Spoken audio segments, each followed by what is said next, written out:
खेल है काल सबुदिन समान गलानी दिन पद्मतोड़ा काम देलानी।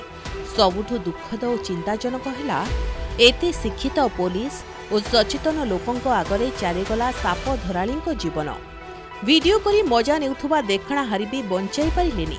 साप को अख्तियार करिबार आउ नचेबार खेल देखाइबा बेले साप चोटरे चालीगला साप धराली जीवन।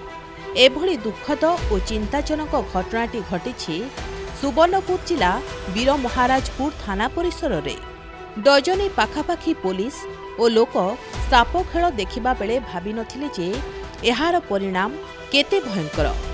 साप धराईटी मध्य जानि नथिला सबुबेले साधारण कथा भाबुथुबा सापटी कालसर्प हेबो बोली।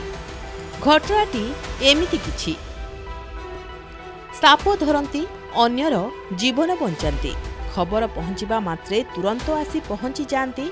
साप को काबू करी नहीं केते लोकंक जीवन बंचैछंती एही साप धराली बा सापुआ केला। काहेकि ना तांकु जणा साप को काबू करी नेबार कला, किंतु एठी महंगा पड़िला विषधर नाग साप सह खेल। सबुदिन धरी आउतले वर्षक प्रति वर्ष तामने 1000 रु 1200 प्रति वर्ष साप दर्शन। तापरे सबुदिन हेंती धरी चली आज गले चंपामाली साप धरिक आसले आसला बेले देहमपुर काना थाना आम तो क्लियर नुहे जानू थाना साप खेलौले खेलाला समय हाथ मारदेला। आउ सही विषधर नागसाप कामुड़ारे साप धरालींकर होइछि मृत्यु। वीर महाराजपुर थाना परिसर में घटिथिबा घटना समस्तंकु करिछि आश्चर्य। चंपामाल गाँव जनक घरु बाहरिथिला एक नाग साप। से साप को धरिबा पई मेंढामाल गाँवर गौर कुंभार को खबर दिया जाइथिला। गौर सेठाकु जाई साप को उद्धार करी एक प्लास्टिक डबारे धरी कौनसी कामरे थाना को आसिथिले।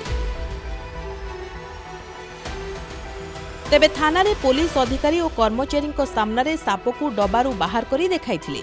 समस्ते साप को देखि खुशी होइथिले आ मजा नेउथिले, फोटो भी उठाउथिले। किछि समय साप को खेलाइबा परे साप को पुणी डबा भितरे भरिबा समय रे गौरंको हाथ रे चोट मारिथिला विषधर नाग साप। देखणा हारी देखि तुरंत गौरंकु पुलिस भ्यान रे सुवर्णपुर जिला मुख्य चिकित्सालय को नै जाइथिले। हेले डाक्टर सेठारे तांकु मृत घोषणा करिथिले। जदि से भद्र व्यक्ति से साप धरले ताको जंगल रे छाड़ी देवार माने विधि व्यवस्था अछि, किंतु थाना परिसर भितरे से साप खेलाबार लगी सुजोग देवाटा एवं से थाना अधिकारी माने ताके एंजॉय करवा एवं सही अवसर रे से साप धराली को चोट मारवा इटा बड़ गोटे दुर्भाग्यजनक घटना।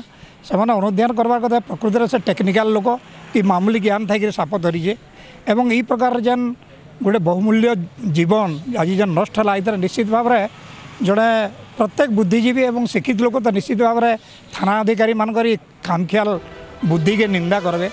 एठी सबुठु बड़ प्रश्न एते असावधानता केमिति। लोकंकु सुरक्षा देउथुबा पुलिस कर्मचारी सापुआ केलाकु साप खेलाइबाकु अनुमति देले केमिति, जहार परिणाम कहिबाकु गले ए थिला सापुआ केलार साप सह शेष खेल। सुवर्णपुरु धीरेन्द्र दानी रिपोर्ट, प्रमेय न्यूज 7 डिजिटल।